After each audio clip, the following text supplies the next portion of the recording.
Hey everyone, when they're here, and this is the final video of my quick 3-part PvP feedback, I guess recap to call it. But this video will be focusing solely on competitive and the changes I'd like to see in competitive going forward. So without further ado, we're just going to jump right into it, and we're going to start off with issue number 1 being maps. So right now, not only are there too many maps in the competitive playlist, but there are maps that are extremely poor or just don't play well that need to be rotated out. Those maps are Legion's Gulch, Vostok, and Convergence. Equinox is there too, but I believe at this point Equinox has been rotated out of comp, at least for the most part, as I have not seen it while playing comp, but that map is also in there as well. To start off with, Legion's Gulch has its issues of spawn points not really being beneficial to the player.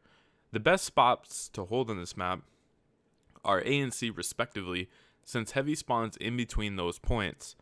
The only way to break A and C hold is to push through mid-bridge against heavy, or through A and C man cannons, which are extremely obvious audio-wise. The man cannons also have a landing delay of sorts, which makes it really hard to combat breaking these points. At the end, it just makes this an unfun and unbalanced map to deal with compared to other maps that are more enjoyable. Vostok just doesn't play well for Countdown. On attack, you are pushing uphill into defensive favored sightlines and Tram's angle advantages. This leads to beelining through mid-cave as the only safe option against good teams. There also doesn't really exist a clean way to get from Dome to Tram without spending a ton of time circling the map. Other maps such as Radiant Cliffs and Meltdown just offer better pathing for both teams when fighting or defending a plant. And then finally, Convergence shares a lot of the same issues that Equinox has, and or Legion's Gulch, except B is just too much of a power play on this map with how power is a few feet away from B, and with A and C spawns being pit spawns. And just to repeat that, like, you hold B on this map, you pretty much win this map, and power spawns extremely close at Waterfall. So once you hold B, the only way to really break that spawn trap feeling is if the team does like a colossal screw up and they overextend. And on top of that, this leads to teams split spawning a lot, and it's always easier for a team to deal with their opponents when you're only fighting half of them a majority of the time. So these 3 maps they don't fit well in comp, they don't play well in comp compared to other maps, and there's no real reason that they need to be in comp when comp is to be this serious competitive environment. If competitive is intending to be this, the maps and modes need to be the best Destiny has to offer, and only those maps. There should not be maps in the comp playlist that give off this feeling of irritation to play, as it cheapens the experience. If maps rise up that are frustrating, they need to be rotated out or straight up removed for ones that fit more effectively. Halo is a prime example, as there are always moving maps that are poor out of the competitive experience or replacing them with new rule sets or guidelines specific to game modes. Now, my personal preference on maps that need priority are as follows: Burnout for Control, Clash, and Survival, Distant Shore for the same 3 game modes, Endless Veil for the same 3 game modes, Javelin 4 for the same 3 game modes, Meltdown for Countdown only, Radiant Cliffs for Countdown, Clash, and Control, Eternity for Countdown only, Pacifica for Control and Clash, and Wormhaven also for Control and Clash.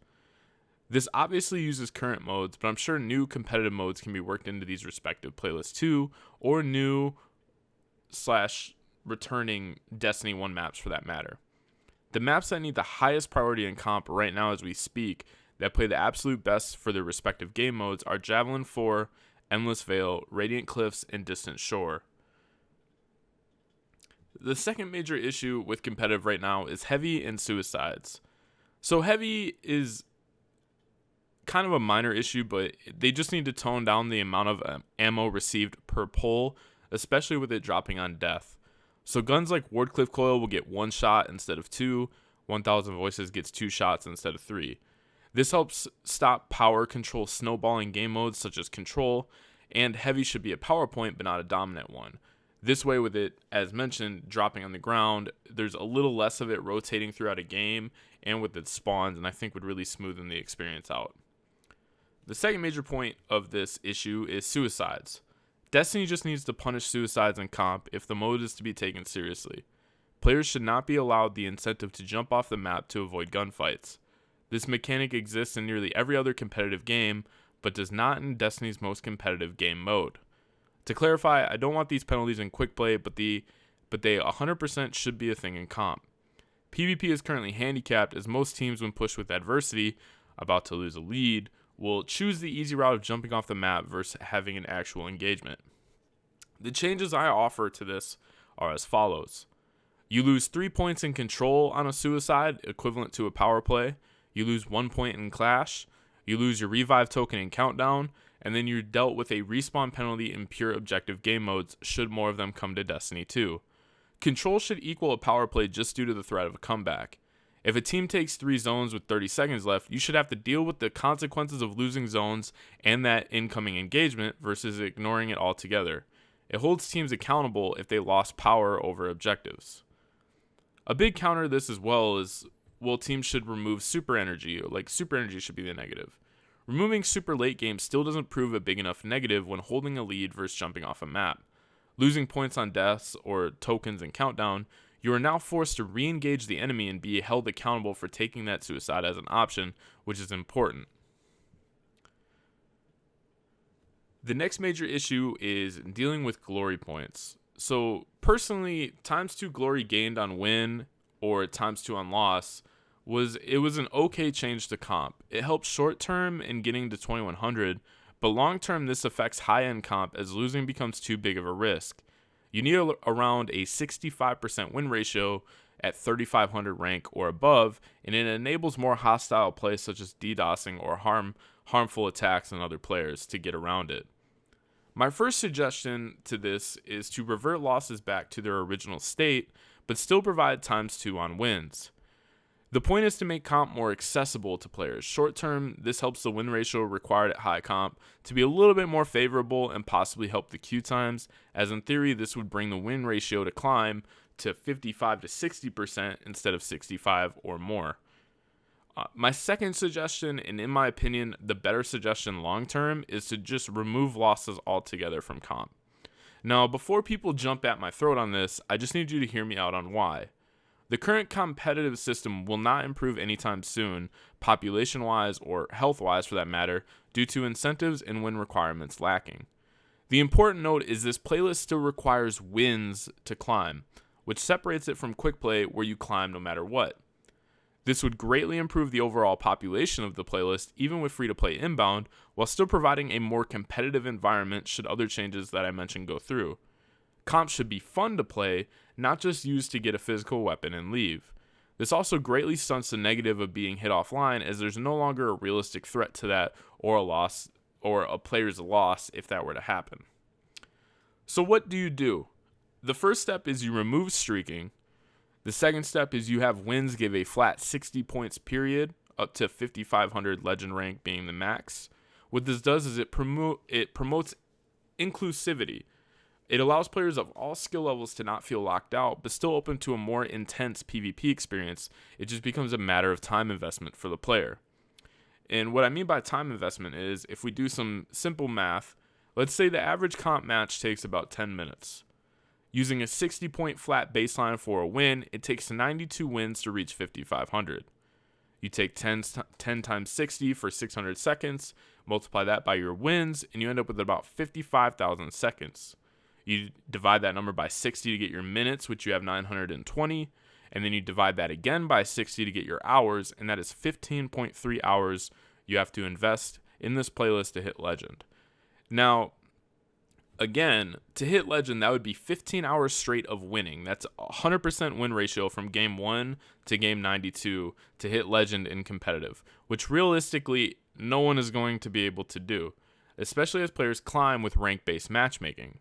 This doesn't really account either if a player only wins 50% of their matches. Then they are looking at 30 plus hours of investment into competitive playlist alone and not anything else to reach this legend objective. For more casual players, this allows them to compete without completely locking them out, and even then they will hit a point upon winning where it may take a few games for them to progress the higher they climb. For hardcore players, what this does is it improves match queue time across the whole season and connection quality of matches as you climb in rank. The players that hit Legend in a week will still be able to do so with this, and that does not change. If needed to go further, the points per win can be even dropped to create more of a time investment to hit Legend. Even going to 50 points instead of 60 adds around 20 more matches needed to hit Legend. So there are ways to keep this time investment to that of Redrix's broadsword while still holding the integrity of winning in this playlist. This also doesn't account for weapon-specific quests that add more time, such as Luna's, Not Forgotten, Revoker, and Mountaintop, and also makes those quests much more reasonable in a way in comp, as comp would become more fun as a whole. You no longer feel like you were throwing when you were trying to use a GL in comp to get those Mountaintop requirements done. And then the final issue I have, which is kind of summing all of the other points together, is, well, if you're not going to have a weapon at Legend rank, or if you're going to change the way Legend works, how do those rewards benefit the player? And these are my options for that. So pinnacle weapons going forward should be different, but not the end-all best option for their archetypes. Plenty of weapons in the sandbox offer this uniqueness, and that should be the goal going forward. With that being said, there should never be another weapon offered at 5,500. Instead, there should be added benefits to hitting Legend with the ideal total point weapon. And what I mean by that, so Revoker should definitely be the game plan going forward. All weapons should work like Revoker, but there needs to be a benefit on top of getting that total point weapon. Like, why should a player push from getting those 3,500 points to Legend? And here's what I offer. So part 1 is you allow the pinnacle weapon to random roll once you hit Legend rank. The player must fully obtain the gun first, then hit Legend. And what I mean by this is there are no freebies. Like, if I don't get Revoker this season, I'm not just giving it next season. You still have to go through, get your points. What would happen is it would keep its exclusive perk, but it re-rolls the rest of the perks in the same way that Redrix is re-rolled outside its exclusive perks. This way, if you hate Drop Mag on Luna's Howl or its Masterwork, you could get that changed out for an added incentive without providing too much of a massive curve, as Not Forgotten used to provide before its nerf. The second thing that needs to be done is you provide an ornament and emblem to use once you hit Legend in the gun's season of release. So to clarify, this season you could get the Revoker emblem, which tracks sniper kills, and an ornament. Next season rolls around, you then lose that, as the Legend reward will be replaced with the new gun's emblem and ornament. If this change were to happen, previous guns could be grandfathered in, of course, the same way Redrix's Claymore was in a sense. Also, this would mean removing the pinnacle PvP weapons ornaments out of Eververse, which I do feel is 100% necessary going forward. Aesthetic exclusives still hold weight in the Destiny community. People still ask me about the Claymore emblem for Redrix every time I run it on console. If you see someone running it, it can be exclusive to players and still hold that peacocking level difference for gear, as not everyone is going to want to invest 30 plus hours to hit Legend on top of managing all of the other activities that are releasing in a given season. What these changes allow overall is like sufficient Legend gear, better quality in matchmaking times, better maps and modes for comp, a chance for all players to compete, and an overall better comp experience for everyone as a whole. On that note, that'll do it for the update PvP videos. If you stayed through all 3, I greatly appreciate it, as it does mean a lot. At the end of the day, I'm just a hardcore PvP player that wants what's best for the game and its future, especially with next season focusing on PvP. There's a way to really combine the positives that D1 and D2 offered to create the best possible experience going forward. Feel free to leave your thoughts in the comments. And then another thing to note is keep your eyes out for a tournament run by Ramblin', which you can follow him on Twitch at twitch.tv/Ramblin' or twitter.com/Ramblin'. If you're interested in a more competitive experience, 4v4 style or 3v3, just keep your eye out on Twitter for that. And if you would like to, discuss with me about any of the changes I offer, feel free to send me a message on Twitter at twitter.com/Wendler34, or you can discuss with me live on Twitch. I'm live 8 to 9 p.m. I start 8 to 9 p.m. Eastern time, Thursday through Monday at twitch.tv/Wendler. I'm always down for good conversations about the game. Again, I appreciate you guys watching, and I hope you guys all have a great rest of your day. Wendler out.